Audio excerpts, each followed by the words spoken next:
Morning student, आप सभी का हमारे यूट्यूब चैनल MLS क्लासेस में स्वागत है। कक्षा 10 भौतिक विज्ञान। पिछली वीडियो में हमने या कहिए तो पिछले कई वीडियो में हमने 2-3 वीडियो में प्रकाश के अपवर्तन के कारण, प्रकाश के अपवर्तन के कुछ उदाहरण, स्नेल के नियम, ये सब भेज चुके हैं। आज हम इस वीडियो में प्रकाश की उत्क्रमणीयता के बारे में अध्ययन करेंगे। प्रकाश की उत्क्रमणीयता को जानने से पहले आपको प्रकाश के अपवर्तन को जानना होगा कि प्रकाश के अपवर्तन में जो आपतित किरण कौन सी है, कौन सी अपवर्तित किरण है। अगर ये मालूम होगा तो आप प्रकाश की उत्क्रमणीयता को बड़े आसानी पूर्वक सरलतापूर्वक समझ सकते हैं। चलिए समझते हैं क्या होता है प्रकाश की उत्क्रमणीयता। ये हमने फिगर बनाया, ऊपर सघन माध्यम ले लिए, ये अपवर्तक पृष्ठ है। ये कौन सा पृष्ठ होगा? अपवर्तक पृष्ठ होगा।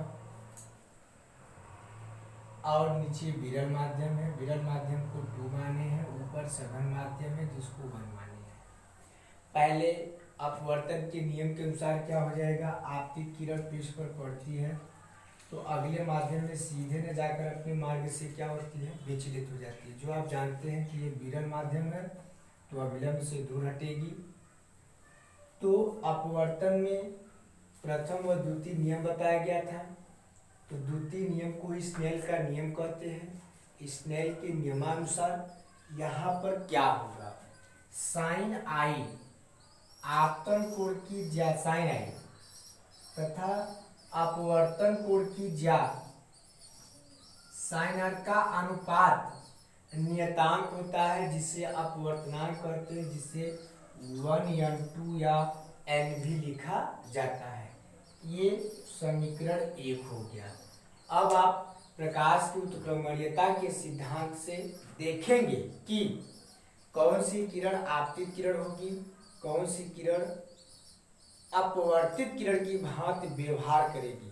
तो उत्क्रमणीयता के सिद्धांत में ये बताई जाती है कि जब अपवर्तन में, ये अपवर्तन है, आपतित किरण को देखिए यहाँ लिखा है अपवर्तित किरण है, अपवर्तित किरण को आपतित किरण मान लिया जाए। अब तीर का संकेत इस तरह से दे दिए, ये आपतित किरण हो गई। ये जो आई आर है वो किसका कार्य करेगा, आई का कार्य करेगा।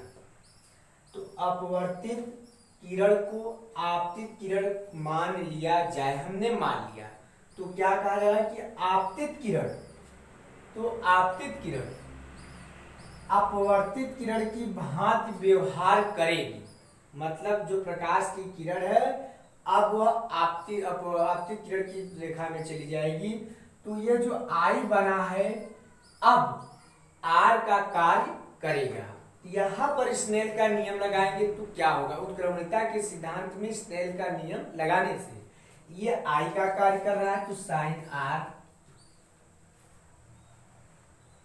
बटे, अब ये आई आर का कार्य कर रहा है तो साइन आई बराबर, दूसरे माध्यम से पहले माध्यम में प्रकाश गई है तो 2n1 समीकरण 2, समीकरण 1/2, समीकरण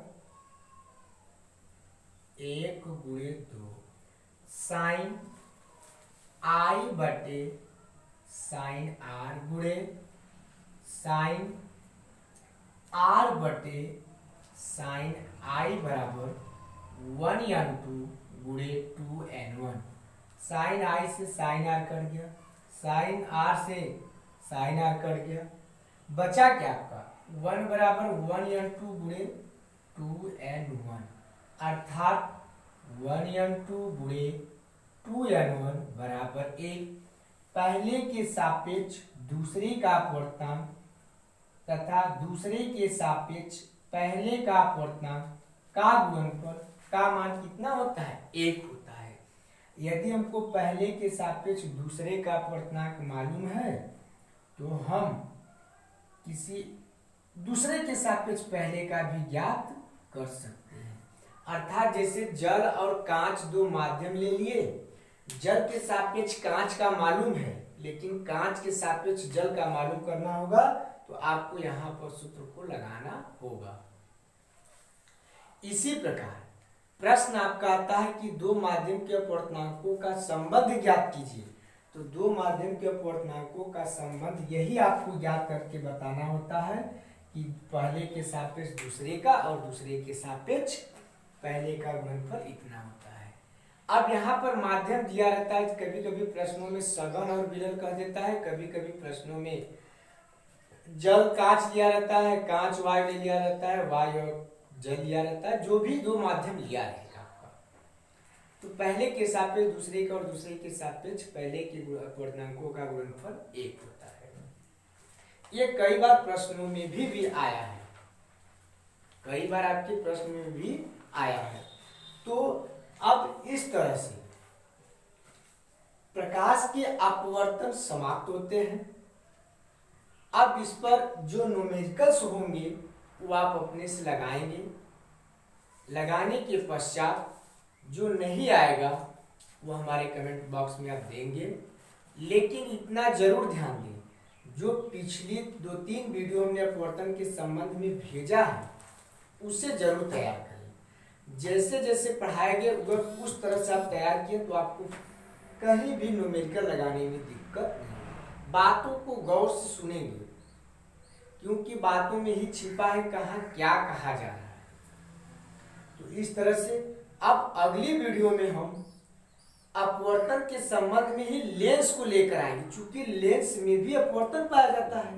तो अब हम लेंस के संबंध में बातें या चर्चा करेंगे, लेकिन वो किस वीडियो में?